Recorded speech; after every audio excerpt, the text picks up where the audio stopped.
Hello everyone and welcome to SkillCapped. I'm Notorious Dub and today I'm going to be going over some of the most important things that you should be doing after you plant the bomb so you can close out rounds on attacker side. Now once the bomb is planted, the attacking team has a huge advantage because the defenders have to regain control of that bomb site by coming through very obvious funnels into the site, which means the three things we're going to be focusing on for improvement are playing contact with your teammates, understanding abilities and ability usages post-plant, and taking control of critical spots on the site, where I'll be going over every bomb site on every map and telling you the most important positions to take control of. And finally, we'll look at some footage of pros holding bomb sites to see what we can learn from that. But before we get into that, do you find yourself struggling to win gunfights? Are you a bit lost on what you should be doing in game? Or maybe you find yourself stuck at your current rank? Well, don't worry, as our brand new hyper improvement system is specifically designed to solve these problems. At SkillCapped.com, you'll finally learn how to improve your aim, different techniques to win gunfights, and so much more. We have professional courses on every single agent, map, and mechanic in Valorant. This is also backed by top pros, players, and coaches to make sure you're getting the most up-to-date and accurate information possible. In fact, we're so confident that you'll improve using our system that we offer a rank improvement guarantee. Check it out yourself in the link below, simply put in what rank you're currently stuck at and find out what rank you're guaranteed by using our system. So, what are you waiting for? Unlock your true potential and get the rank you've always wanted at SkillCapped.com. Link is in the description below. Alright, now let's talk about playing contact with your teammates. First things first, when you're playing a post-plant scenario, no one on your team should be peeking if you have the man advantage, because there's no reason to give the opponents a 1v1 when you can force them onto the site and make them peek multiple of you at the same time. This is because as a defender trying to retake the site, they should be looking for a pick before they enter the bomb site. That way they can attempt to level out the odds before they commit to a retake.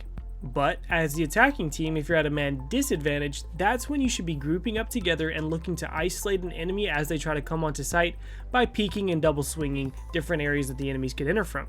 This means that you and your teammates should be peeking one entrance to the site or just cross-firing one entrance to the site and looking for a fight, while avoiding the fight on the other side completely until you get that pick, which gives your team the opportunity to get the pick and turn the tides in your favor before you take the fight to the rest of the site. But this is great and all, but how do you actually play off of your teammates? Now, it's actually really simple, but it's not always easy. The basic goal is to set yourself up in a position where you have a crossfire with your teammate, meaning you can shoot at the same enemy he's going to be shooting at, but from a different angle. And if he gets peeked by an enemy, you're in a spot where you can then peek and see that enemy as well and fire and try to save him from that battle. So the long and short of it is this: you should be in a position to fight with your teammate no matter what fight he ends up in.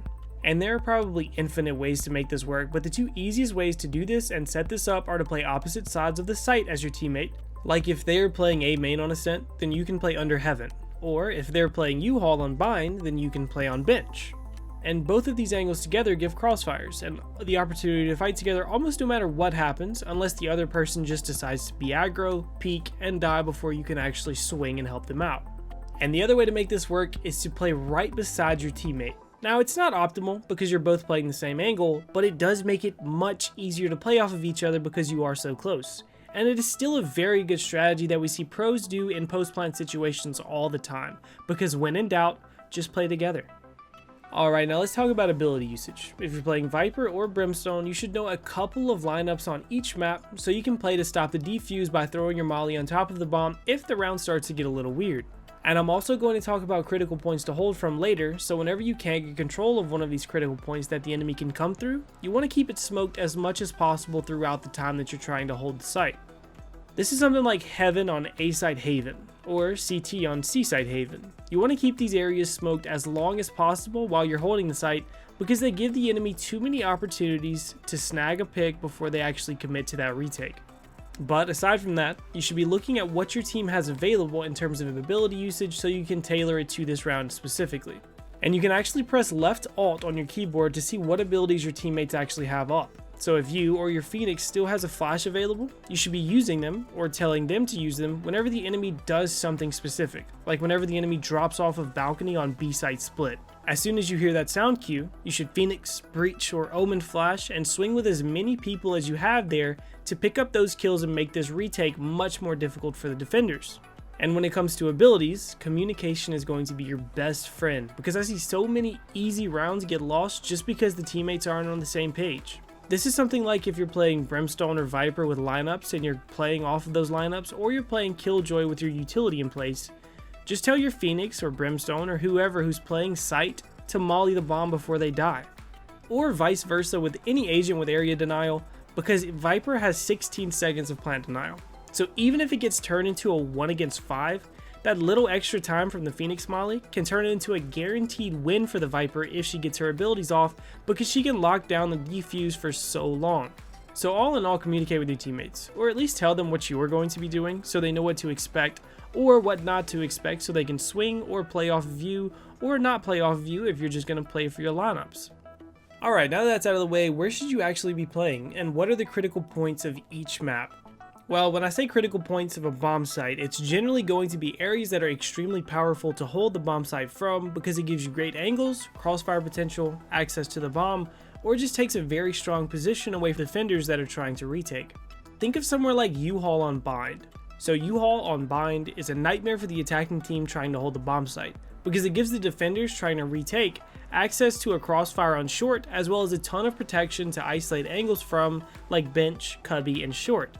So in this situation, while U-Haul isn't going to provide a ton of value to the attackers, because peeking out of the back of U-Haul as an attacker is usually going to be suicide unless you hit a nice shot, it's best to just take away the best position that the defenders can possibly have.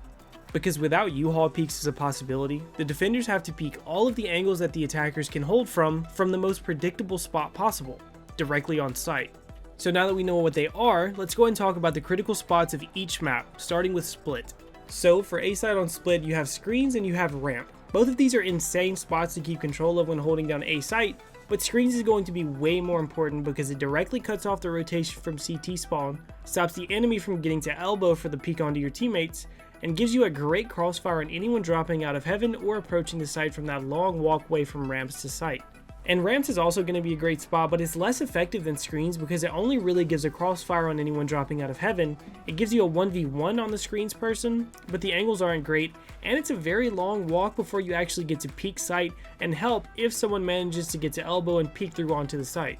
And while heaven would be a great spot to hold if you could manage to hold it, it would take a hero play to actually be able to hold, and you should only really go for it if the opportunity arises and your team has a man advantage. But even then, it would be better to just double up screens with your teammate.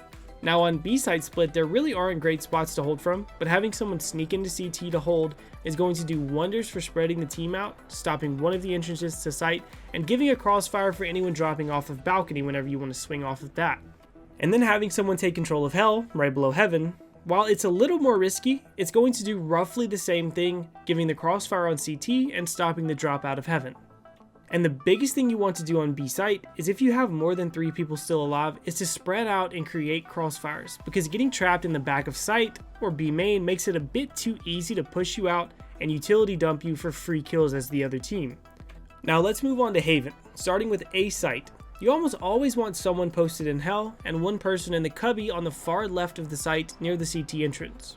Now both of these spots are safe from almost all angles and give the perfect crossfire onto the CT entrance. Now if you have a Jet, Omen, or a Raze and you can manage to take control of Heaven, then that's a great play, but keeping someone long to watch the flank and keeping Heaven smoked off with crossfires on CT is usually going to be enough to cause trouble for the retakers and bring home the round.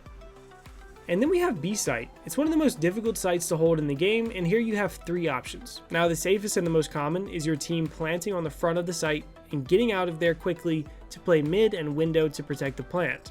Or from there you can plant on the A side of B site, leave and take over the A connector and defend the plant that way with 1 person or 2 people playing backside for crossfire on anyone trying to peek him or walk up to the A side of the site. And then we have C site, and the go-to strategy should be to plan out in the open and run long to spray down whenever the enemy goes for a defuse, and make sure to tell your teammates if they're dead to ping the bomb for you. But that's not always going to be possible, and another great way to play C site is to have 1 person go into garage or keep control of garage just to cut off the path into site, and have everyone else playing a crossfire on CT. Just keep in mind, if you don't have a tripwire or a turret on long, then someone has to take care of that as well. And then we have Bind, with B being probably the most difficult site to retake in the game, and A site being relatively easy comparatively. So starting with A site, we've already talked about how powerful U-Haul is because it stops that powerful position from the defenders, Bench is also going to be incredibly strong because of the crossfire potential it gives, but playing inside of showers is arguably one of the best and most overlooked areas that an enemy could actually play whenever you're trying to retake the bomb site. Because almost every team is going to have someone try to play U-Haul, and people are going to play short to protect the bomb plant, but having one person go showers and play extremely passive, only peeking for the crossfire when the enemies contest the bomb, can cause enough chaos to win the round outright, because 3 people peeking, one from U-Haul, one from short, and one from showers all at the same time is almost impossible to deal with. And finally we have B site, which is one of the few sites where everyone on your team should be peeking, because the enemies have 2 options. Flank all the way around to come up behind you, hoping that you don't have any trips or a turret to catch them out, or walk straight through CT and look for a fight, which is what's usually going to happen. So with that being said, your team should be posting up, watching CT from every angle, and being ready to crossfire as soon as they see an enemy. But the easiest way to lose sight is by peeking too wide where your teammates can't actually help you and trade out for you. So the easy go-to should be to have someone play inside of hookah watching CT, one person play inside the crate to swing CT off of the hookah player's contact, and one person playing elbow ready to peek CT as well whenever that fight starts. Just make sure you take care of the flanks before you commit to that CT hold though. And finally we have Ascent, which is honestly pretty straightforward.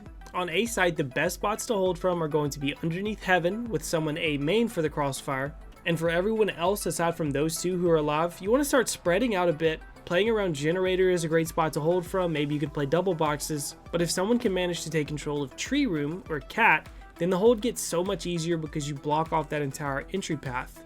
Because on A site, there aren't many good defensive angles to play from aside from those 2. So the rest comes down to playing together, being unpredictable, and honestly just winning your aim duels. And B site is very straightforward as well. Now playing back site is the strongest area by far if you're forced into staying on the site. Now there you're going to want to just play with whoever is on your team playing back site with you. If you have the opportunity though, creeping back out of the site onto B main lets you get shots on enemies who are likely not going to be looking for you, and controlling CT is risky, but very effective if you can manage to pull it off. But aside from those 2 spots, once again, it's all about being unpredictable, which is what makes Ascent so difficult for attackers. It's difficult to take a site because there are too many angles, and there aren't many good angles to play once you actually get the site. So let's take a look at a couple of examples of pros playing to hold onto a bomb site.